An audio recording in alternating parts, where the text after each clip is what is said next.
Everybody would think you were that.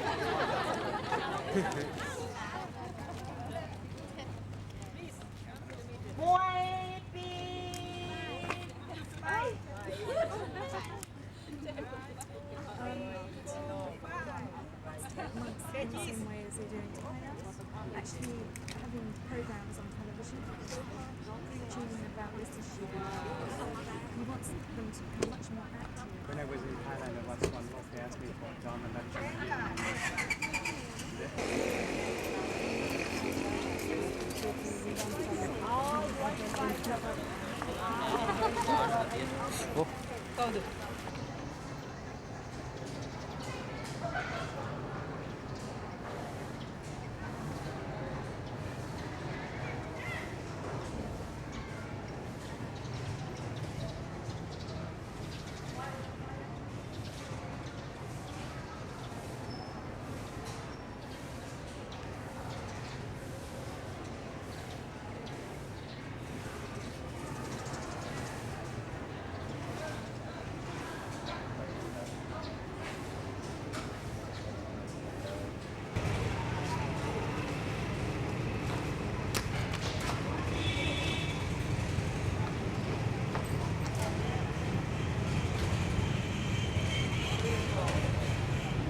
Buddhist Sangha community.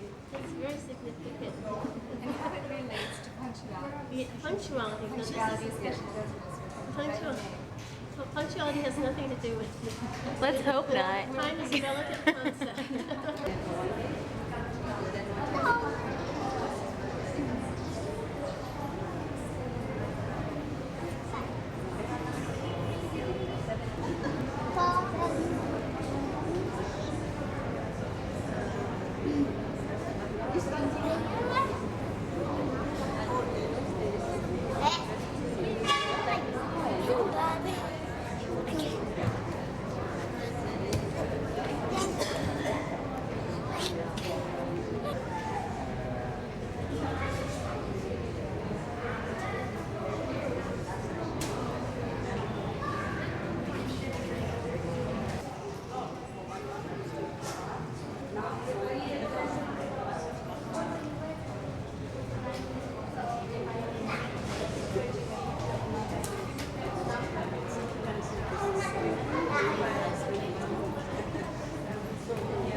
lòng chuông chùm ơi cảnh ta lao tới trong nào chân tới vô trong nào đọc phát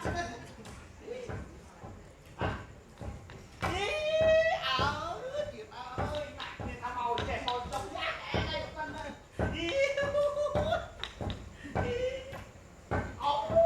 đừng phải em đây đây chúng ta đợi nha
Start with the wonderful opening ceremony yesterday, receiving the blessings of the highest monks of Cambodia, the Queen herself, and we're off to a very auspicious beginning.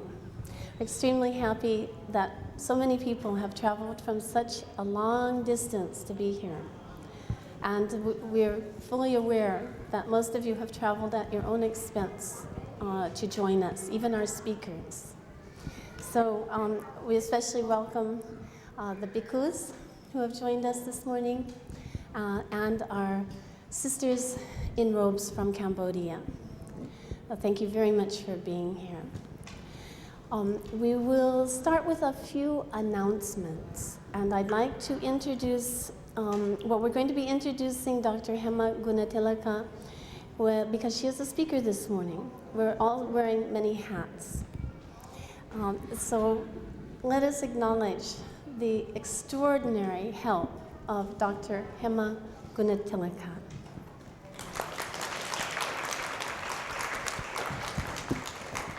Also, our coordinator in Los Angeles, Dr. Norma Fain Pratt.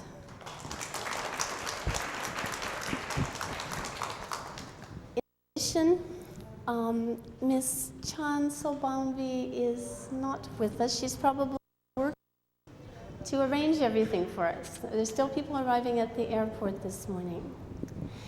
And also Dr. Meng Ling Ho, who is one of our local Cambodian coordinators. Thank you very much. Let's introduce our Cambodian interpreter. Huh? Shri Chanda. These are the people who work behind the scenes to make the whole thing go smoothly. And Casino of the Buddhist Institute will also, the Human Center for Human Rights. from the Center for also be assisting interpretation. Thank you so much. Now, Norma will make a few announcements. You need to speak it. Good news, we have a silent meditation room that you may use during the day if you feel that you really need to be by yourself in a nice. And the way to get there, it's actually the story right above us. And the way you get there is behind a wall over here. A few other things.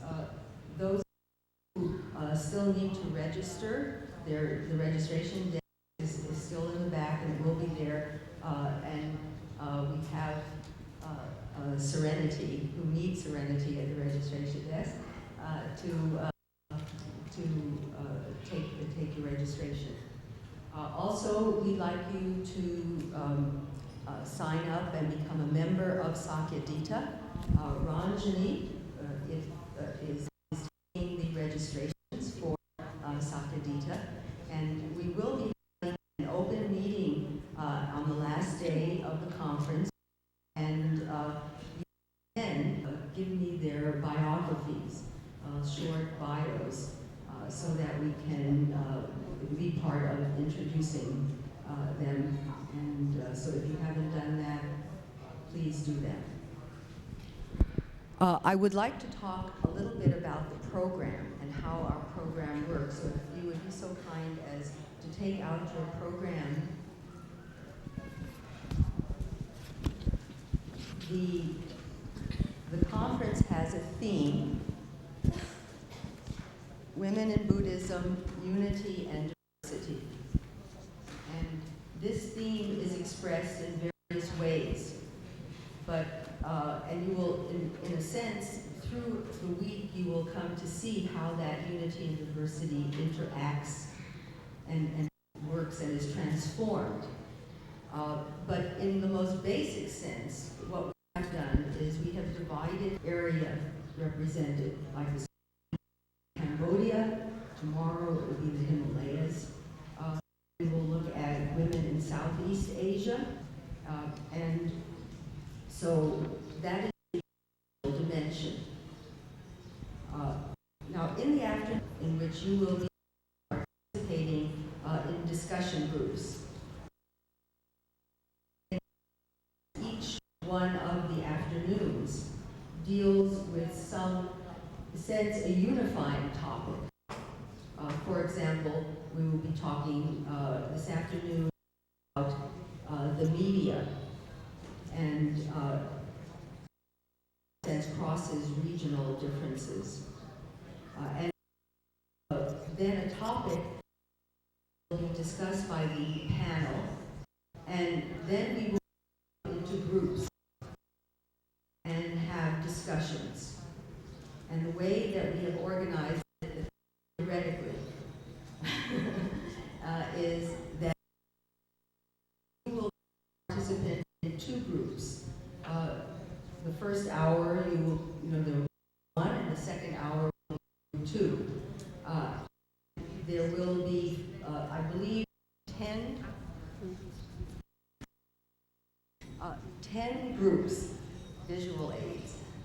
And what we would like to do is to distribute these numbers and at random for people to share things with one another.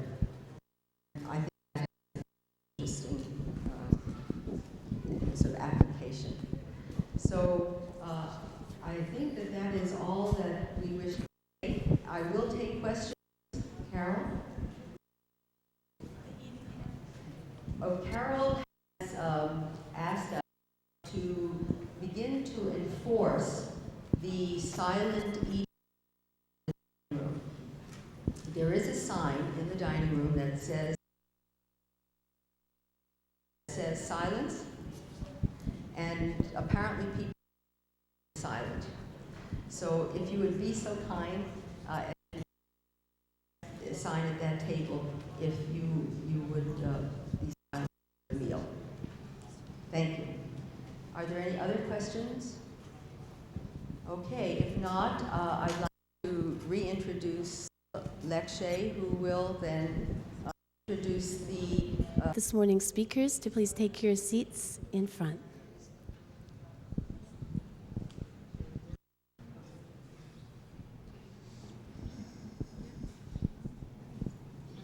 Am I here?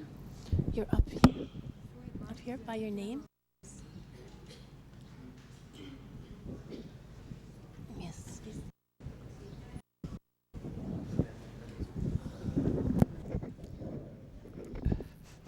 Hello? Hello? No. Hello? No. Our first speaker this morning is Dr. It's not working. This one's not working. It's not working. It's working. Our first speaker of the morning is Dr. Hema Gunatika, which by now many of us know well. She received her PhD from the University of London in the sociology of Buddhism. She is currently working here in, is also one of our coordinators. She will be speaking on rediscovering Cambodian Buddhist women of the past. It's my pleasure to introduce Dr. Hema Gunatika. May I ask all speakers to please speak slowly and clearly, as most of our delegates are non-English speakers. Thank you. 50.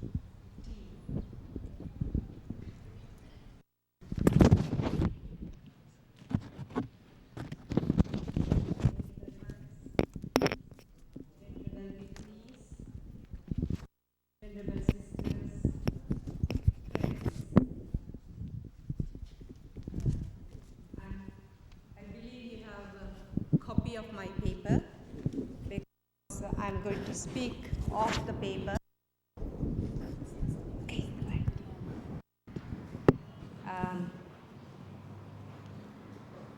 The subject I have chosen is rediscovering Cambodian Buddhist women of the past.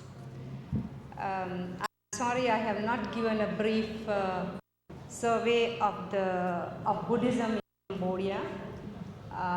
I'll just take 2 minutes to put it in place so that as a backdrop, as a background for the topic that I'm going to discuss. Thank you.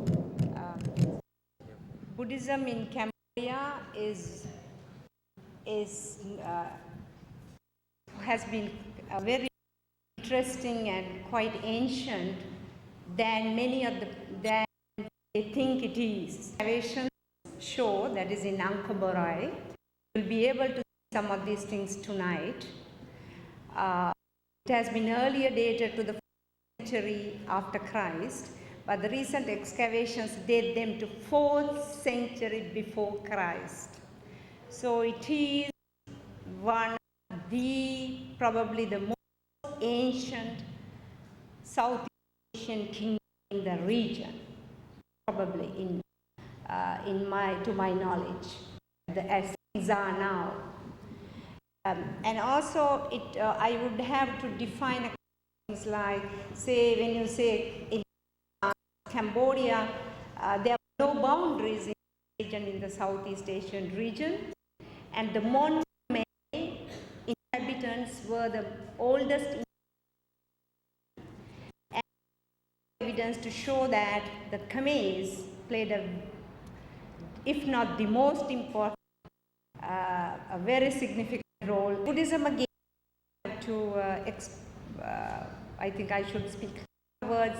At that time, Buddhism, there was no kind of demand schools like Sarvastivada, Sammithiya.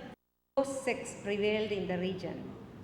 And those are the sects that later developed more towards Mahayana than to Theravada, than to Hinayana. So there was a kind of a very thin line between Hinayana and Mahayana, and Cambodia professed both Hinayana and Mahayana Buddhism, and the first reference comes, of course, from the reference Sona and Uttara during Dharma Ashoka's period, Emperor Ashoka's period. And as you know, it is claimed by the Burmese, the Thais, the Laotians, and the Cambodians as their country. But to my understanding, it was the general Southeast Asian region. So let me start my main part of my paper. I'm going to discuss in brief the rediscover, in a way, the women who have contributed a great deal to the promotion of Buddhism in Cambodia. Jayaraja Devi was the first wife of Jayavarman VII. Very little is known about this great lady. Jayavarman VII is the greatest emperor, was the greatest emperor of Cambodia, that reigned in, not only in Cambodia, in the entire Southeast region, almost the largest part of Southeast region, covering Burma, Peninsula, Malay Peninsula, and there was no Thailand at the time. Only in the 13th century was the most dominant empire, which was called, and it was a center of Buddhism. By the 6th century, it was a center of Buddhism. So the wife of Jayavarman VII, she's quite famous in Cambodia as a symbol of scholarship. But this sister, the younger sister, the oldest younger sister, is not Jayaraja Devi. So great achievements of her, speaking too loud, too fast. The information for these two royal personalities come from one inscription called Yanaka in Angkor Thom. You will be able to see Angkor Thom in when you go to Angkor Wat. And this inscription has 102 verses, all written in Sanskrit by Indra Devi. Impeccable Sanskrit. I am a Sanskrit scholar myself. I must say this impeccable Sanskrit, using all Sanskrit meters. It's wonderful, it's really a wonderful poetry book. To my understanding, it's the best woman Sanskrit scholar in the past anywhere in the world. And to go back to that was about the writer, the older sister, but now I'm discussing the younger sister.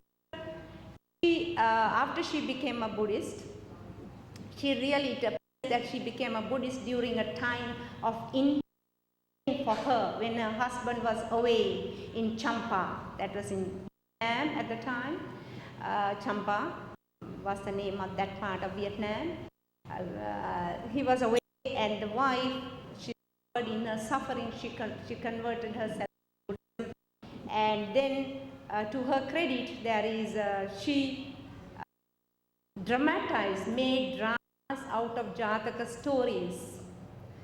This is the first reference in Cambodia in dramas out of Jataka, first ever reference, and it's in the 12th century. And so probably this tradition of making dramas out of Jataka stories started during her time. Seems like there is no other evidence against that. And also there is a very interesting reference that she, in the same inscription, she ordained destitute girls who were abandoned by their mothers as nuns. And in what form is not clear, whether they were 10 precepts, 8 precepts, or whether they were fully ordained nuns. It is not clear. Nuns, and the inscription says these nuns were ordained, the destitute, very girls, taken out of their village and were ordained, and they were trained in the prescribed rites. So that means the ordination was already there, ordination of nuns was already there. Some kind of nuns, maybe 10 precepts was there, and she promoted this by ordaining these poor girls, or she founded the nuns' ordination, like the Donchi. I would use the word Donchi here, the 10 precept or the 8 precept order. And my colleague will be speaking about the present situation now, so we might have the opportunity to discuss further. Then I'm skipping. So there is also evidence to show that she transformed her husband. Jayavarman VII was a kind of conqueror. Usually all kings are, like Emperor Ashoka, but she converted him into a very sober, meditative. Then Indra Devi, the older sister, the king after she died, after Jayaraj Devi died, he married the older sister Indra Devi. She was the one whom I talked about, probably best scholar anywhere in the world. And she was made the head professor, chief professor of 3 colleges. And also, to my understanding, colleges for women in the 12th century, first anywhere in the world. It was entirely for women, must be the first anywhere in the world. She was the head of 3 colleges, where she taught the royal ladies, including ordinary women and also the nuns. Then Nang Keng Yao of Laos, Nang Keo Keng Ya, was the queen of Phangum, a prince from Laos. She married this prince, and when they introduced the form Theravada Buddhism to Laos and promoted the propagation of Buddhism in Laos. In the 15th century, there was a lady called Peng, an ordinary but a rich lady. You will be able to see the hill, mountain on the hill in Peng, and this city was that lady who built a temple. It's a great thing, a city, the capital city of today of Cambodia, named after this lady Peng.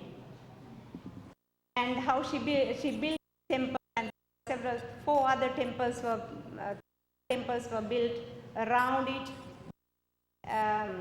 Then, of course, another queen, of course, the wife of a king. In the 18th century, she promoted Buddhism very much. And then Queen Anduong in the 18th century, who when the husband was living, of course, as all wives, she supported the activities of the husband, but after the husband died, she was the initiator of all religious activities. This is a very usual thing. And then there was another princess, Nuon, who promoted Buddhism, who contributed a great deal. Then there's an old woman called Madame Suset, who was a poet in Cambodia. This is the 20th century. She died in 1903, born in 1881. And she composed these poems. The most famous is Bimba Vila. That's the story of the wife for Siddhartha, Bimba Devi, Sodara. Several Buddhist poems, and she became very well known. And that her main contribution to Buddhism was in terms of composing poetry, Buddhist poetry. The major point that I wanted to make was that the historians, especially modern historians, do not know the lives of women.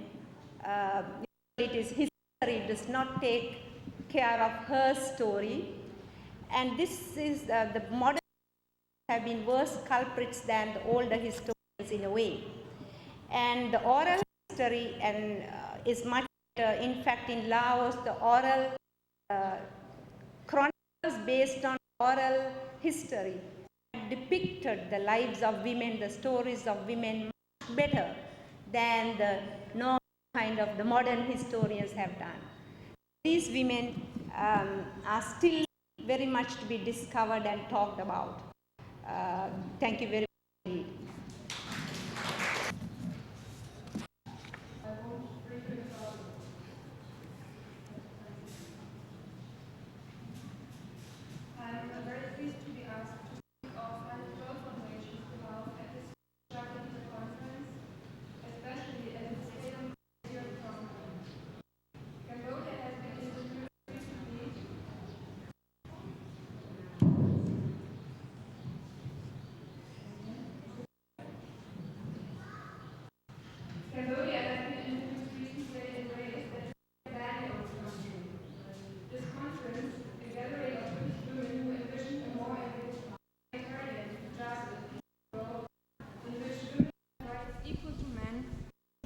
balance that picture of Cambodia. It should help to present this side of Cambodia which continues to struggle for a more human world in the face of continuing difficulties. Moreover, since this is a gathering of Buddhist religious women, this conference helps to place Cambodian Buddhism within the efforts to reinstate and restore fundamental respect for women's capacities that characterized the Buddha's own regard for women. The special care of the daughters of the Buddha is rightly placed within a Cambodia searching for peace and social justice. I am also more than pleased to see the Association of Donors and Lay Women of Cambodia as facilitator of the conference. Speaking on personal behalf, also on behalf of the Heinrich Böll Foundation, I am pleased by this flowering of connection between Shakya and the Association of Donors and Lay Women of Cambodia. I was in of Heinrich Böll in May 1990 when Heinrich Böll sponsored the conference of Cambodian Donors in Ho, Vipassana province. It was a conference outstripping the expectations of the organizers that the association was sure how successful we would be in creating a framework for the development of Cambodian Buddhist women, have been delighted by the speed, facility and commitment which has characterized the association's work from the beginning. For its part, was among the first organizations to welcome the conference and the founding of the association, and in August 1994, Shakya asked the Association of Donors and Lay Women to host this event. Cambodian Buddhist Women's Movement, we met in Cambodia for Shakya's 5th conference. Support for the implementation of the Cambodian Buddhist organization is very much a part of the Heinrich Foundation's agenda and purposes, which is politically affiliated with the 90s agrees to address, support social change and political education, solidarity, democracy and non-violence. It stands up for the liberation of men and women from oppression, exploitation, economic, political and cultural dependence, and other social structures, including patriarchal repression. Within Southeast Asia, the Foundation focuses especially on education and training programs to support cultural development and the strengthening of knowledge and leadership, and the integration of these with appropriate modern capacities and knowledge to encourage sustainable development. These have led the Foundation to the support of social Buddhist activities and projects in Cambodia, and especially support of women's religious development. Cambodian Buddhism can serve to extend the need for work condition on the grounds of gender justice. Also, according to my colleague Dr. Hema Gunatilake, there are some early records of Cambodian nuns. There ceased to be ordained Cambodian women along with other fully ordained Theravada women in many centuries ago. Women who enter the religious life in Cambodia enter it as donchis, taking 5, 8 or 10 precepts, wearing black and white or white, not being fully ordained and receiving little or no support for their communities and or temples. A person who donates something to them acquires no merit for donating beyond what would accrue from donating to any beggar or poor person. As far as we can tell donchis, usually older women who have fulfilled their commitments to marriage and child raising have been a persistent feature of Cambodian life for a very long time. There is, however, very little evidence anywhere of support for their spiritual development and training. Donchis, along with monks, were eliminated during the Pol Pot regime, 75 to 79. In 1979, however, the Vietnamese-backed government allowed the restoration of the monks' order, also under very controlled and stringent conditions. For example, monks had to be over 50 years old, and there was no provision at all for Buddhist education. As far as it was possible to tell, some women immediately entered the Wats resuming religious life to the best of their abilities as soon as it was possible for them. For the most part, they were relegated to taking care of the monks, cleaning and cooking, and their numbers were small. The only 2 mentions of donkeys I have been able to find in the government records and decrees from 79 to 89 are both negative. In 82, the National Council of the National Front viewed them as a problem to be gotten rid of. I'm quoting, "Apart from that, we have to focus on another problem. It concerns the achars and the donkeys. In most of our wats, we have at least double as many of them in numbers in monks. We have to take appropriate action to decrease them in number to solve the problem as soon as possible."